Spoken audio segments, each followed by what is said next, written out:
Good day, friends, neighbors, patriots, those from around the world, those who are mildly involved, those who care, those who are involved in just knowing what's going on. Welcome, welcome, welcome.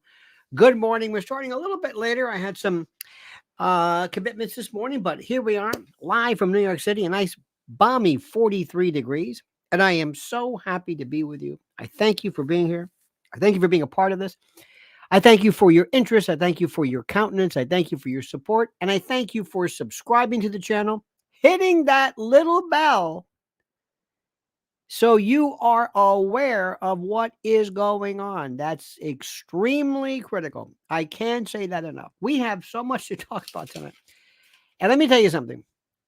I defy you to anywhere on, let's say, on the regular conventional heritage types of news outlets to find anything even remotely similar to what we're talking about.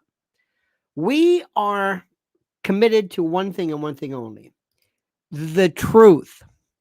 And if the truth happens to be supportive of your political ideology, fine.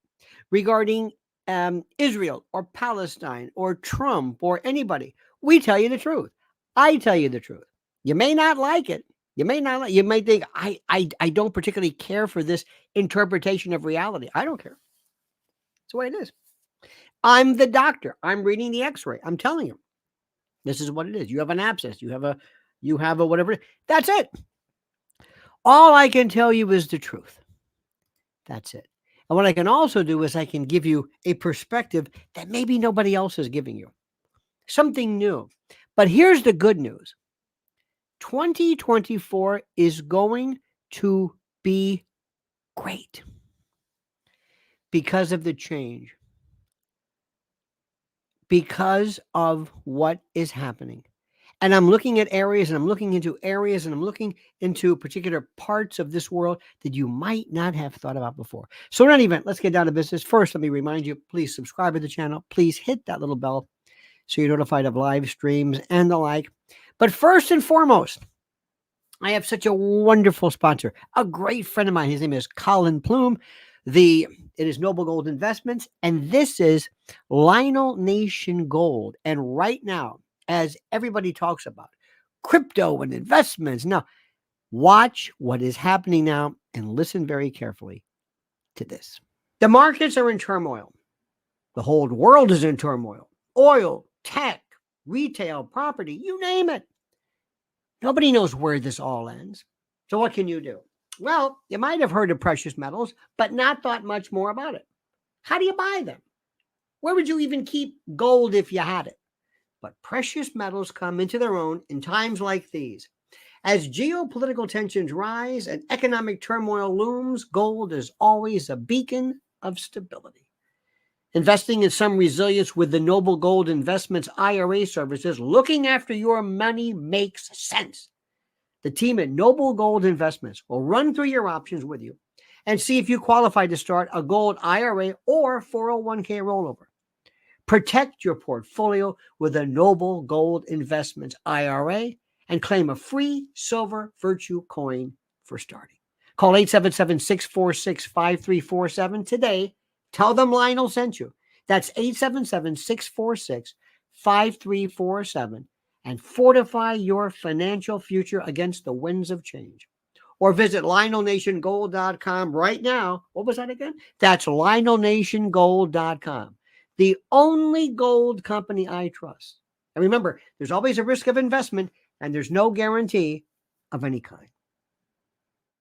And there's one more bit of background information reminding you that coming up February the 3rd, I'm going to be at the fabled and storied Cutting Room in New York City. And here is the link for you to go to right away. For you to go to, you can go to my LionelMedia.com. You go. There's so many places, or just go right here. Just go specifically to this particular piece right here on our show. This is it. February 3rd. I want to see each and every one of you. Let's have a party and let's share our vision of the world. All right. Okay, good. Now let's get down to this brass tacks. A couple of things here. This is what you should be aware about. Right now, there is, for the first time, going on the International Court of Justice, the UN arm of this. There is such a concerted and such a very focused attention on bringing, on an application that was made, bringing Israel to the courts, to the docks, to deal with the notion of genocide. Quick question. Has Israel committed genocide, in your opinion? What do you think? What do you think?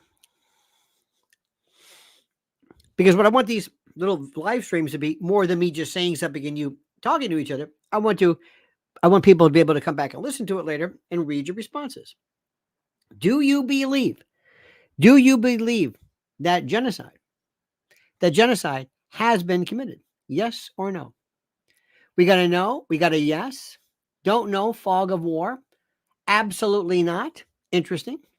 Very interesting. Absolutely not, Ketchup says. Absolutely not. What is it defined as?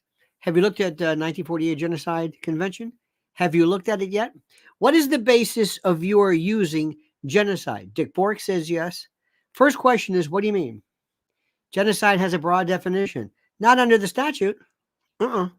Colloquial it does, Edge. On the street it does. Among you and me, read the statute. Now with all this, and remember, I love you, but nobody has said, I don't know, I didn't read the statute, I'm not really sure. You're kind of going like this, genocide. No, that's what you're doing. With all due respect, and I love you to death, with all due respect, that's what you're doing. You have yet to define what it is. How do you prove it? What about the intent elements? Oh, dear God. Did you peruse? Did you see anybody's appraisal of the actual application that was made?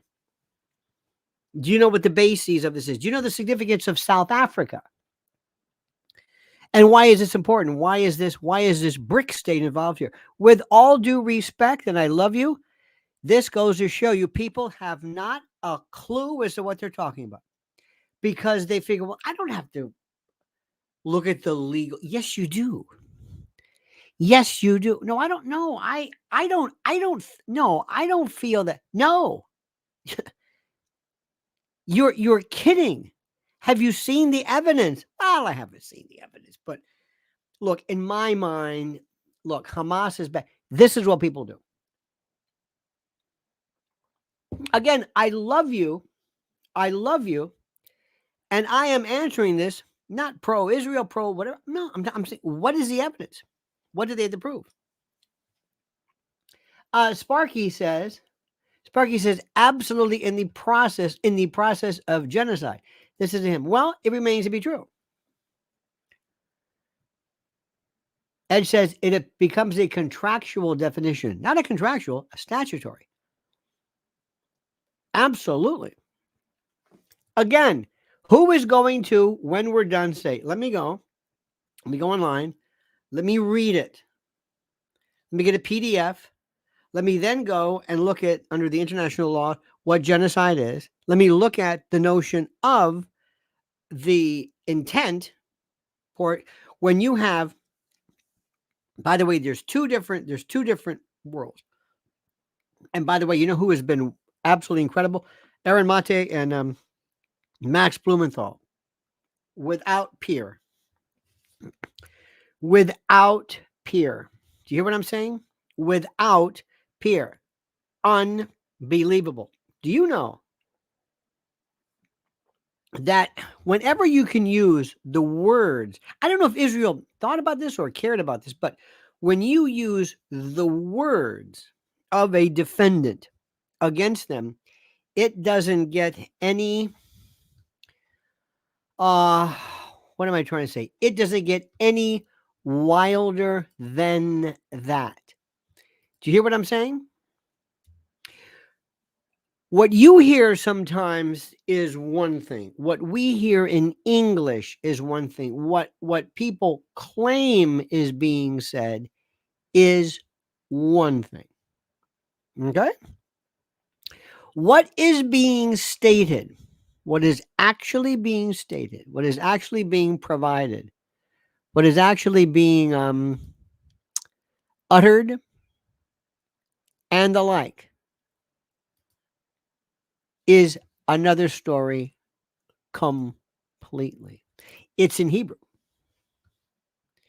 And it is wow. Wow. Do you hear what I'm saying?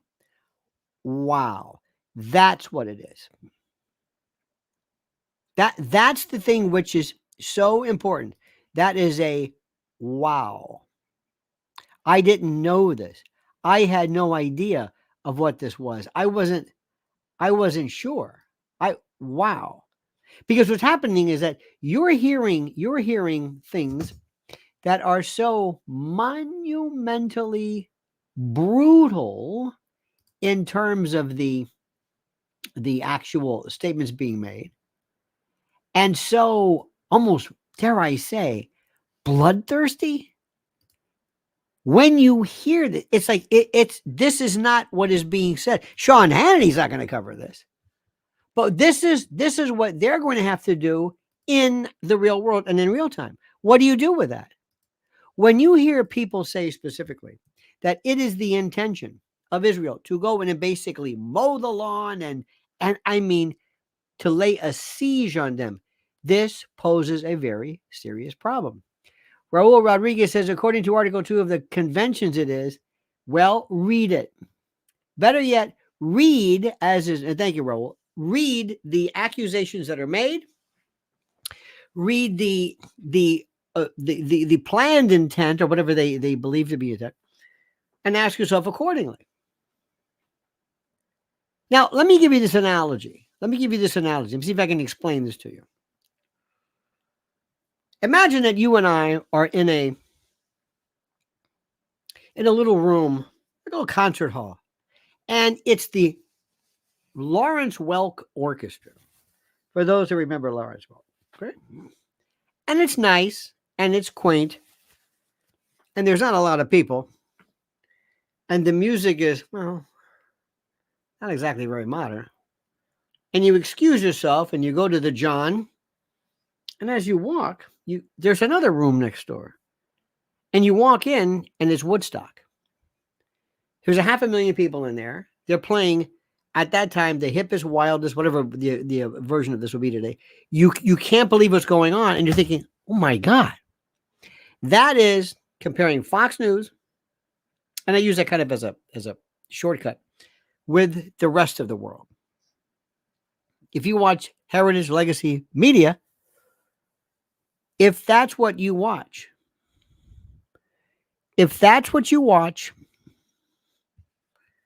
you will see absolutely nothing.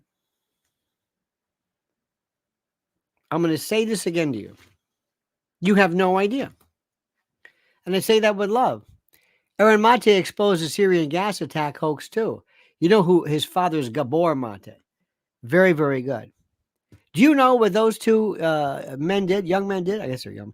But they basically were saying that everything that you have seen, every state, every aspect, every claim, everything that was stated regarding the attack, the rape, the beheadings, all of this, or whatever, was either unsubstantiated, not proved. It blows people away. Where's the New York Times on this? The Washington Post was going to do a hit piece until they called the reporter and said, what do you want to talk about? And she says, I really can't talk now, because she was assigned this. Now, remember this. If this were any other country, if this were France or Bolivia or anything, we would be asking the same questions we ask right now. But people feel, and they have been told for the longest time, that because this is Israel, because if you go there, if you are perceived as being either too critical or are critical, if you are too blatantly suspicious, quizzical, querical, you will be you will be targeted accordingly. We saw some of this on again on Breaking Points. You're not going to see this on others. We're talking about Twitter basically shelving people. There's a weird kind of a thing here. Why can't you talk about Israel the way we do Ukraine or Russia or France or Italy or any place else? This is over with. Yet people are still thinking it's 1980 and Ronald Reagan's president.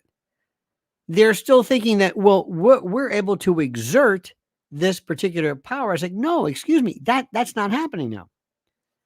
Because in this other room called Woodstock, the entire world is out of their minds. Do you understand this? This is the most important thing in the world.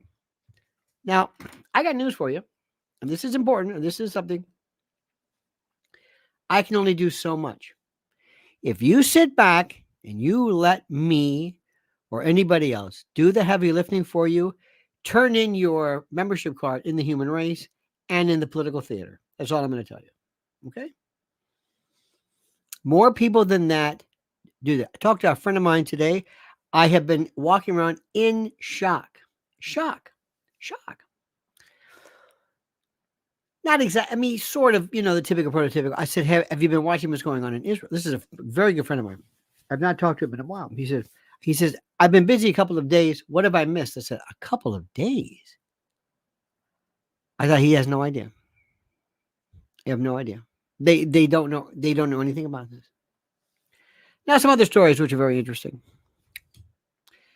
There was a story. Give me an idea. This I thought was so representative of a lot of things. And I'm going to tell you this, and you are going to jump on it because you love these stories, and you're going to prove my point. Okay? You love this story.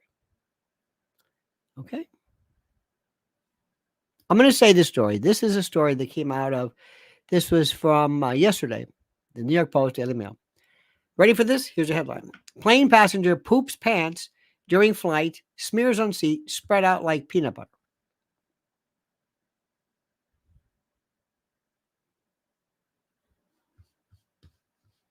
I promise you that will get more attention than anything you can imagine. Raul says the United States and Israel have not acceded to genocide convention.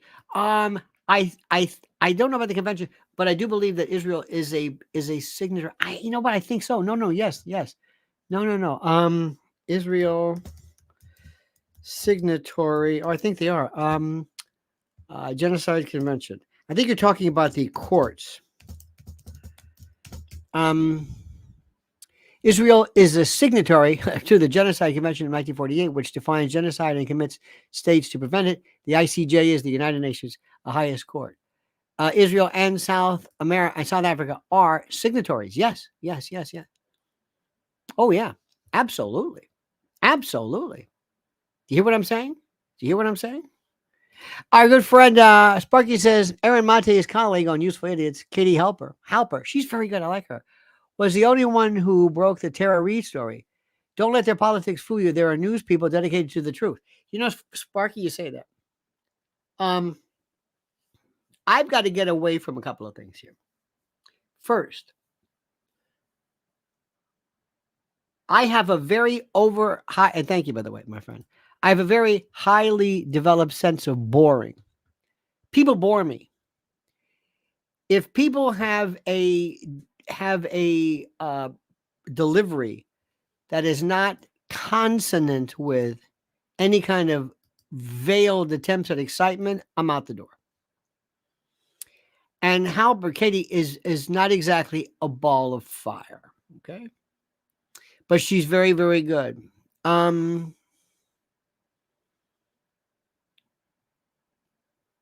Norman Finkelstein is even. I mean, only in his information is so good that you actually can put up with the fact that we talk like that. It's just really, really tough. Sometimes these folks are not exactly, you know what I mean? But they're good. This Katie is terrific. Now, Sparky brought up a good point. Don't let their politics fool you.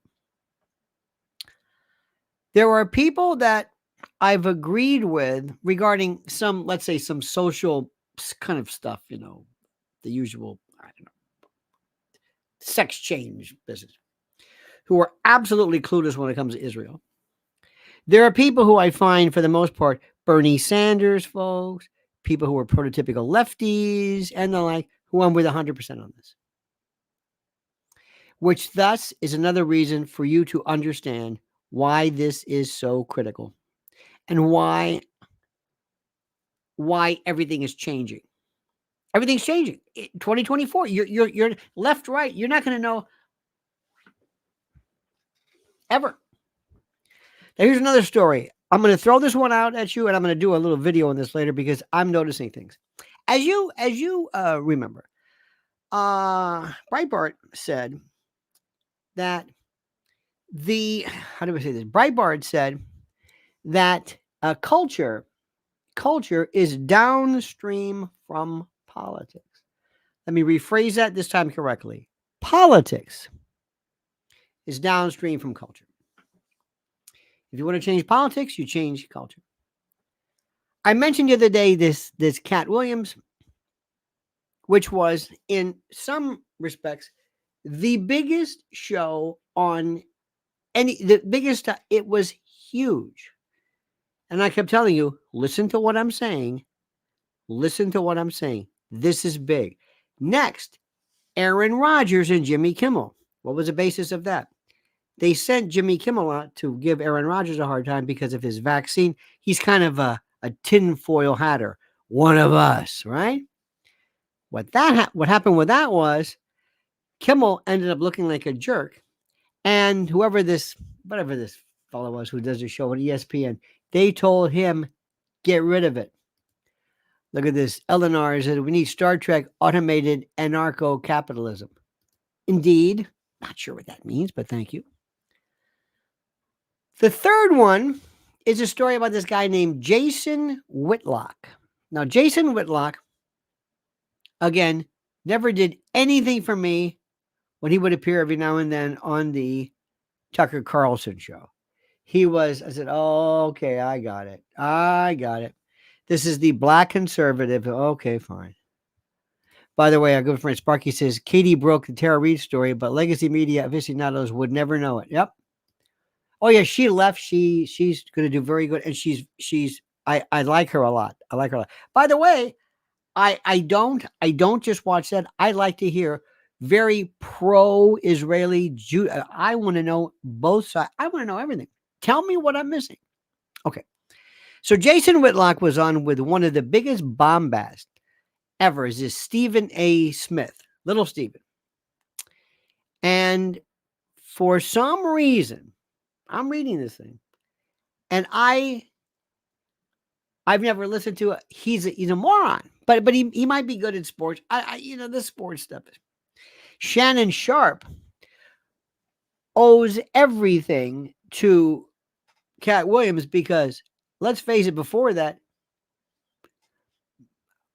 I don't know about you, but I was never really impressed with but it was fine. But I don't really watch. It's like, to be fair, because during the whole Cat Williams, he never said, he goes, oh, come on. Oh, God. Oh, God. Oh, Jesus. Oh,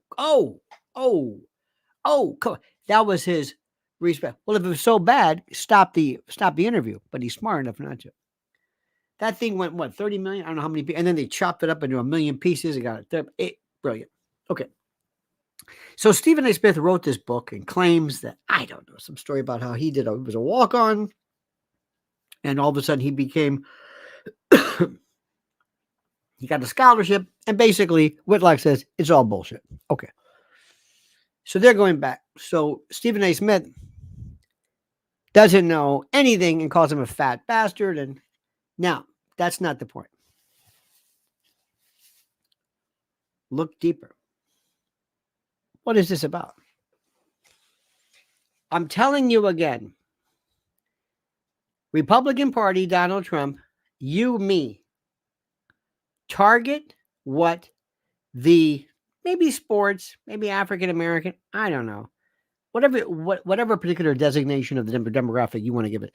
But he said that Stephen Smith was installed.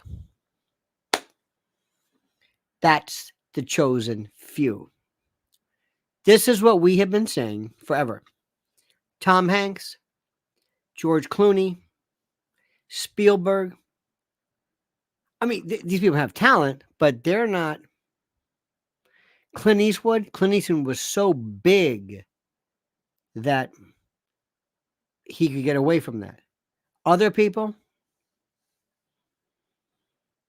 this is the second time I've heard this. The second time. Now, sports and this kind of stuff is very important, very big. Couldn't care less about it. Bill Belichick was shown the door. Talk about change. Everything's changed. Everything that was is now different.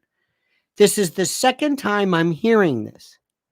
And what I'm telling you is listen and listen good.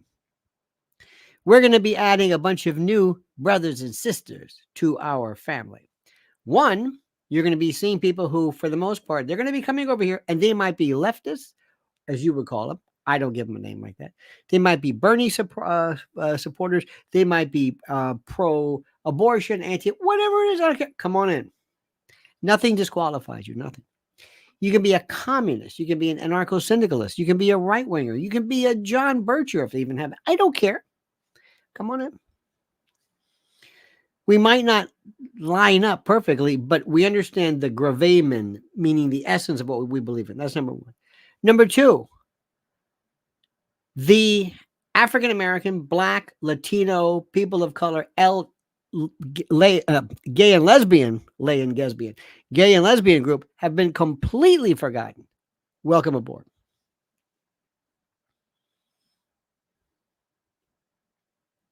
Welcome aboard. Now, I got to tell you a couple of things here.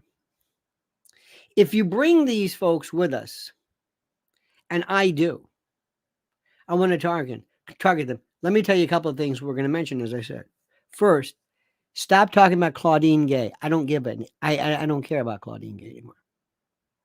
Number two, stop talking about DEI. Yes, I understand it. I know Elon's big on this. Yes. No, I do not want a cockpit that has a bunch of women in there. I don't. You know what I love every now and then? On YouTube, I get these, the shorts that come through. And all of a sudden, there was these airline, like these pilot things. I love watching them land. I never realized how easy it was to take off and land. I've watched this. You gotta turn the yoke like this, when you're taking off. But basically, it's all done. Computers plug this in, take off, and rotate. You're done. You're off. Of course, there's more to it than that. But as I'm looking at this, I'm seeing younger and younger women. Some wearing veils and all over the world. And I thought, you know what? If they are indeed excellent pilots, great that they're diverse. Great. That shouldn't be the primary goal, but I think that's terrific. I want artificial barriers to be destroyed that are not based on a meritocracy. But I don't want the barrier destruction to be my number one goal. Okay? Ask yourself a question. You've got two completely identical candidates. Completely. A white woman and let's say an Ethiopian woman wearing a veil or something who was like, what? Completely opposite. You see any problem going with Ethiopian? You see any problem with that? I don't. If they're even, you would say, you know what, this looks good. This is good for the industry. It's good for our image, good for our PR, good for our company. Yeah, I'll go with that. I like that. Sure. Absolutely. But that's not my primary consideration. So DEI and all that stuff, diversity, equity, inclusion, provided they're, whenever Trump used to speak, I used to always say, get more black folks in the back. Get more black folks. This is too white. Looks too white. I don't like that. Doesn't look good. Diversity, heterogeneity is good, provided there's a good reason for it. Provided there is a good reason. You understand what I'm saying? Provided there is a good reason for it. That's all I'm telling you. That's all I am telling you. Do you understand this? Do you know what I'm saying?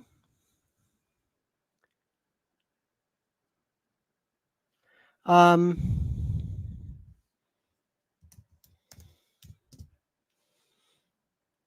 you hear what I'm saying? Sparky says something. Sparky says, though funny, the first episode of Boondocks may seem a bit slow to some, but it has to set the premise of the show. Subsequent episodes are also funny. They might get an audible chuckle from Lionel. I tried initially, Sparky, yesterday. It didn't grab me. It didn't grab me. Okay. Look at this. White Monkey says, as long as she's flying for Ethiopian Airlines. No. If I have JetBlue or whatever it is, American. I have two candidates. Identical. Look like this. Look at their, exactly. A white woman, let's say, or a white male, and an Ethiopian woman with a veil or whatever it is. Okay? Anybody got a problem with that? Anybody? I would go absolutely. If it's even Steven, sure, I'll do it. Absolutely. Without a doubt. There was a time years ago when Publix, public shopping supermarkets in Florida, did these things where they would have older people, older folks. They had these older folks who were bag boys. They thought that's kind of interesting, and they were good. The younger, but it was such a PR thing. They loved that. I don't see any problem with that. I don't see any problem with that. Now, if you want white males, you should be able to do that as well. What I'm telling you is that I see absolutely nothing wrong with diversity, equity, or inclusion, so long as it's even Steven. Short of that, whoever's better. If the Ethiopian woman is better, sorry, Charlie, she wins. She's got better scores than you. She's better, more experienced. She is better. Blah, blah, blah, blah, blah, blah. You got what I'm saying? Do you get what I'm saying? Does this make any sense to you? Anybody got a problem with that? Anybody? Let me ask you a question. You're going to hire somebody to head your whatever department. Both of them are absolutely identical. Okay? Male or female. Whatever it is. Let's assume it's, I don't know. I'm trying to think. Something where a woman would not necessarily, head of the oncology department, head of your legal department, head of whatever. What would you pick? The man or the woman? Both are equal. Both are absolutely, but the female represents a rarer demographic. Which one would you pick? Male or female? Anybody? Anybody? Now somebody said, how about for POTUS? I don't know how you can say even. I don't know how you can do this, but let's assume this. Okay? Now here's the story. What would you do? Tell me when DEI makes sense. Tell me when diversity, equity, and inclusion makes sense. I'll do it. Absolutely. For reasons that I think make sense. By the way, anybody have any problem with, do you have a problem with diversifying, if you will, the military? Anybody think we have a problem with allowing blacks and whites in the military? Anybody? Because prior to Harry Truman, they didn't do this. Anybody? Anybody got a problem with that? You got that? You got that? Now, somebody asked a good question. Edge Dweller said, here's a very good question. Then the question becomes, who was a better fit for the whole within the team of sorts? Interesting. I like that. Edge, congratulations. That's an excellent question. Let me ask you this question. Let me see if I can expand upon what you're saying. What if I were to say to you, listen, I appreciate what you're doing, and that's great. I understand it. But let me explain something to you. This Ethiopian woman that is good, and she certainly is. There's no doubt about that. She is not going to be as well received by her fellow co-workers, if you will, and this could cause a problem. She might not be as accepted, and this could cause friction. So consequently, even though she is, you don't want there to be antagonism within the military. Anybody have a problem with that? Anybody? Anybody?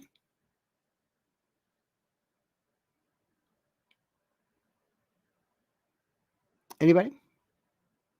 Now think about that. Think about that. To give you an example. Interesting. Years ago in Israel, I asked somebody from the IDF, I said, do you have women in combat? He says, only if they don't mind combat. What about gays? Only if they want to fight. They had no interest whatsoever. Gays, women, doesn't matter. Okay. What if I were to tell you something? What if I said, listen to me. I got two components, two guys here, two men. One's gay, one's straight. Both of them are 100% even.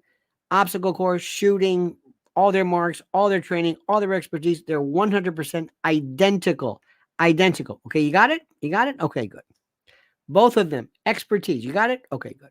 Now, the problem is that the unit tells me that they are not going to like dealing with a gay guy. And because this is an infantry situation where men are going to have to sleep together. And by the way, sometimes you know that in some cases in Afghanistan, men would huddle together. I mean, they would sit there like huddle and cuddle because of the cold and because of whatever. Do you understand this? Does that make any sense to you? Does that make any sense to you? I think it does.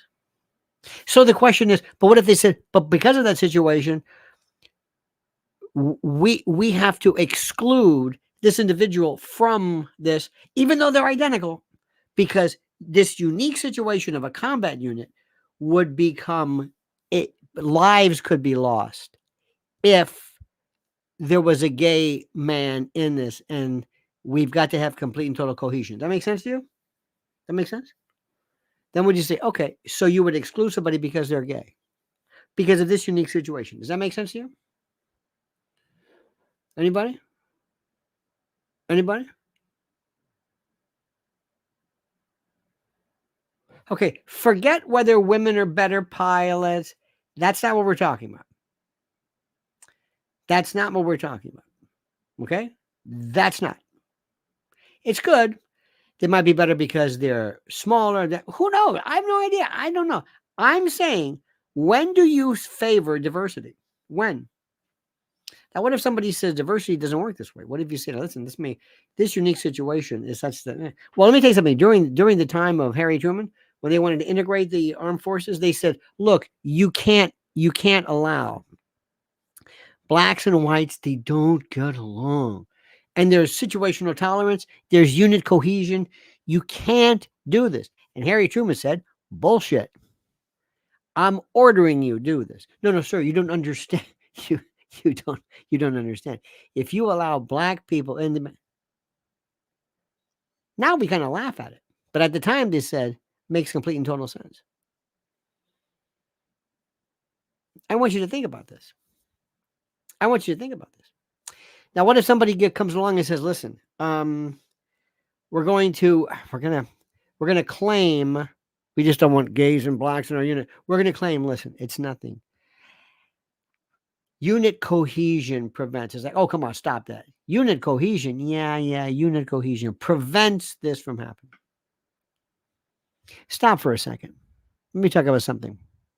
If you were ever forced to or made to cuddle with somebody you don't like, if you were in a situation where you had to get comfortable, there's one company I know that I would go to make sure that my luxuriation factor was maxed. And that, of course, is MyPillow and MyPillow.com, promo code Lionel.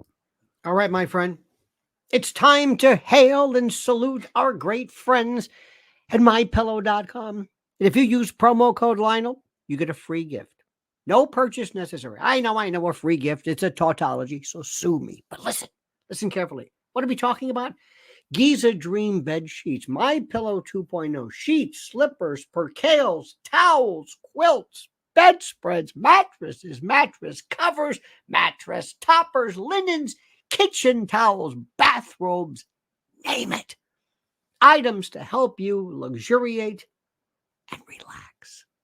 Think about it. And they're monster sellers right now. Listen to me. Slippers. My slippers. Think about it. What do they do with My Pillow? They make things real soft and plush and comfy. How perfect. And when they apply that genius to slippers, look out. Look out. Look at the specials right now, but only if you use promo code Lionel. /Lionel. Solid this review. mypillow.com/Lionel or call 800-645-4965. Call right now and watch how fast Mike answers the phone. mypillow.com, the best. What is your reaction to Chris Christie stepping out, leaving?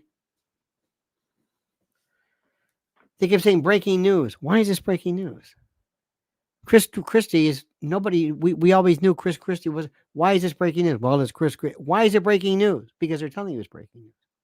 Anybody? Chris Christie may not be that bad, but he's a lot more fun to watch. He's a lot more fun. He's more interesting. I think he's better on his feet. He's better ready for. He's better. By the way, the only man who had, whether bariatric or lap band or something, never and gained weight. I will never understand this. Never. How do you? Anyway, doesn't matter. Let me ask you a question. Can a fat man be president? Yes or no? And he's obese. You know his BMI? They say is higher than William Howard Taft's because Taft was taller. Did you know that? Question for you. Can a fat man be president? Fat today's would he be just would they? I mean, they went after Trump because of he's orange and because of this and his hair. Do you think because of social media a fat president could exist? I got yes. Why not? One has yes. Today, not Taft. Then I don't know others as well. Who? Do you think that being fat, being morbidly obese, one could say, isn't somehow a indication of some kind of weakness? Yes or no? Anybody? Taft, by the way, William Howard Taft. If I recall correctly, they did a BMI, and this was history. And the BMI was higher, or whatever. Anyway, do you think so? Yes or no? I don't think so. I think it would be so cruel, so brutal, so horrible because today we live in a world of social media trolls and they would go crazy. What about this? President with a mustache. Yes or no?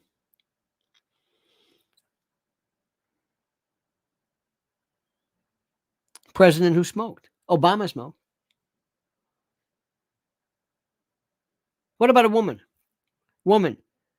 Fat woman? Let me tell you something. What about a woman who is very, very attractive by conventional, whatever those standards are?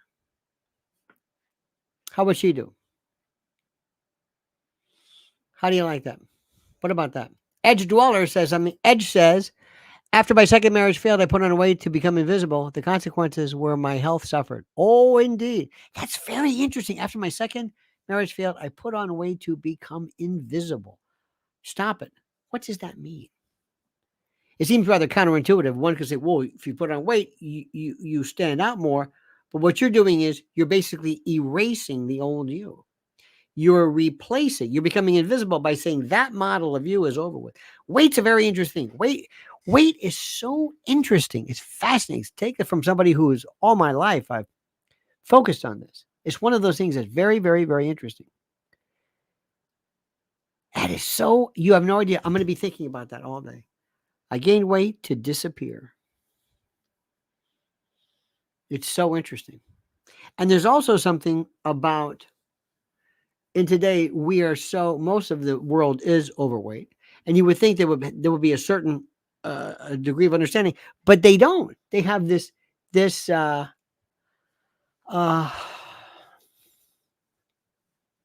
is a different take. D Staff says being smoker isn't a weakness. Really? Really?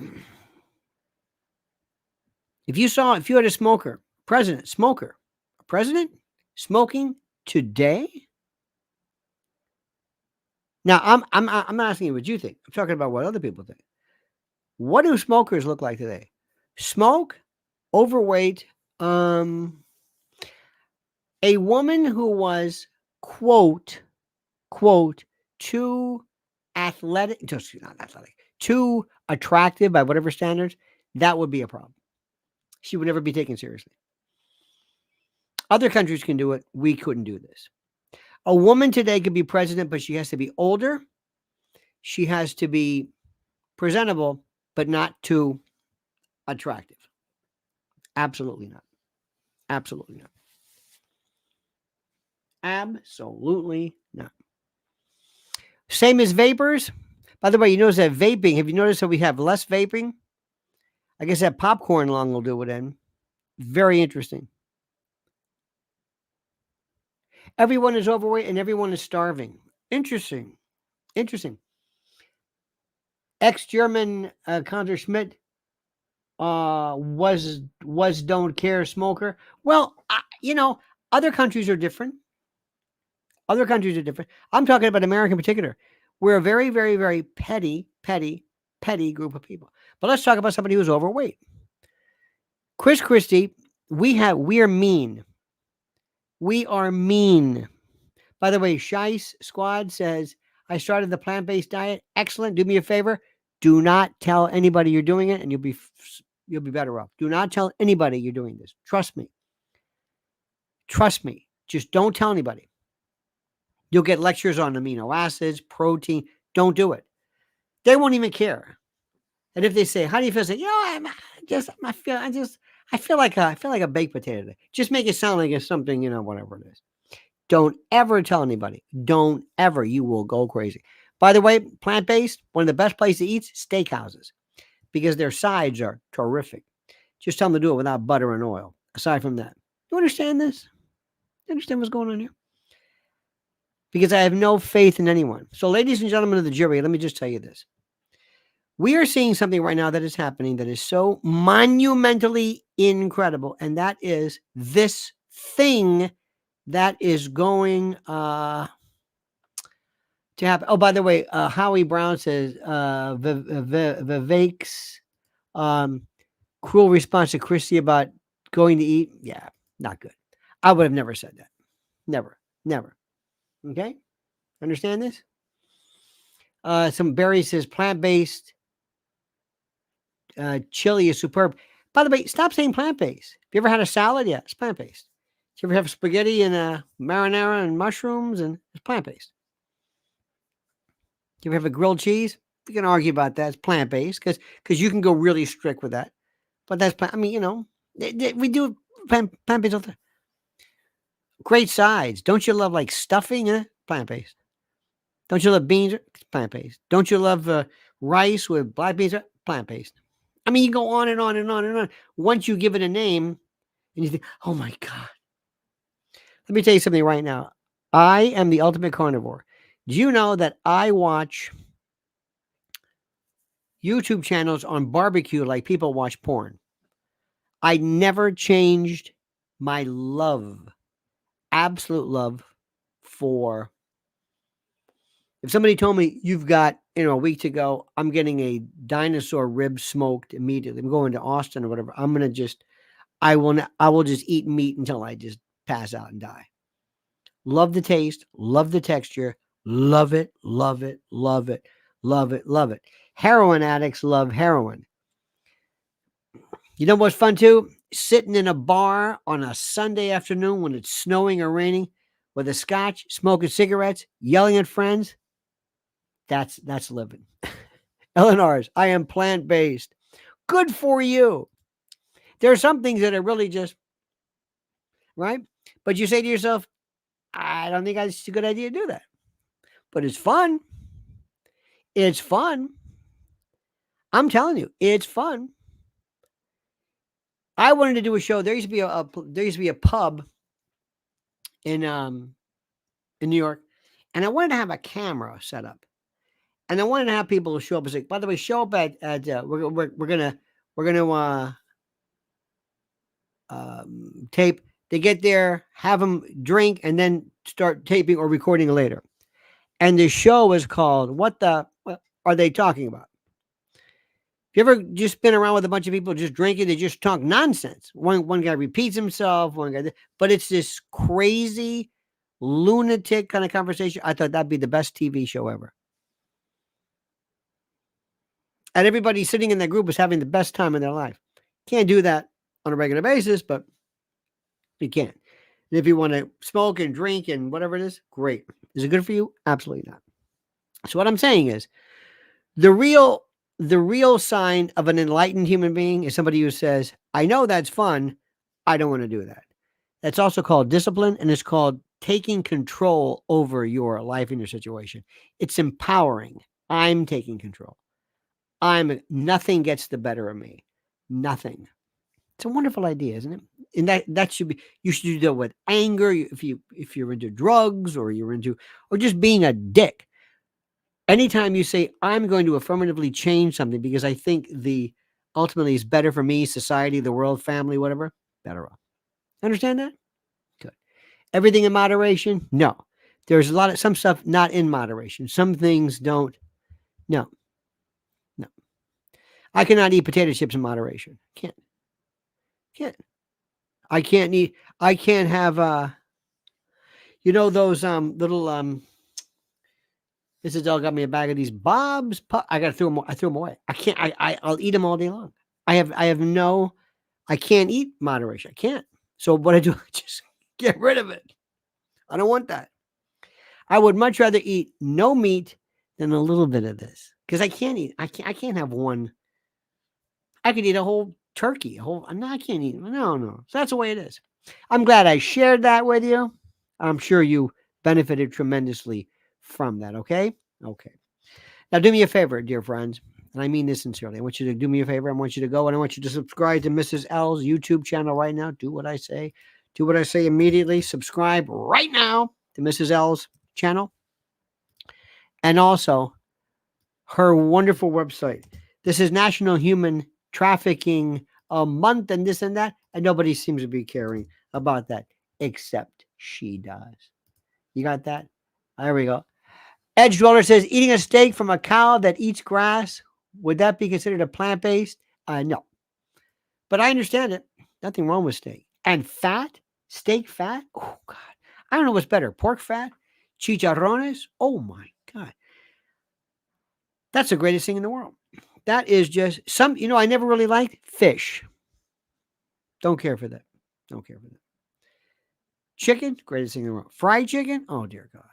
Oh. Have you ever seen Japanese? The way they take a chicken and they break it apart. They give you things on skewers and goes, what the hell is that? It's a piece of skin on the back next to the neck. Go on YouTube and you'll get a chicken. You have like 7,500 skewers. It's like, what is this? Japanese. Do you ever see a Japanese make an omelet? You know that guy with the crazy hair who does the thing where it opens up on the rice, whatever this thing, omakase or what else called. Japanese are brilliant. I think, in fact, if I had to live in a new society, it'd be Japan because they're polite and they're clean and they shut up.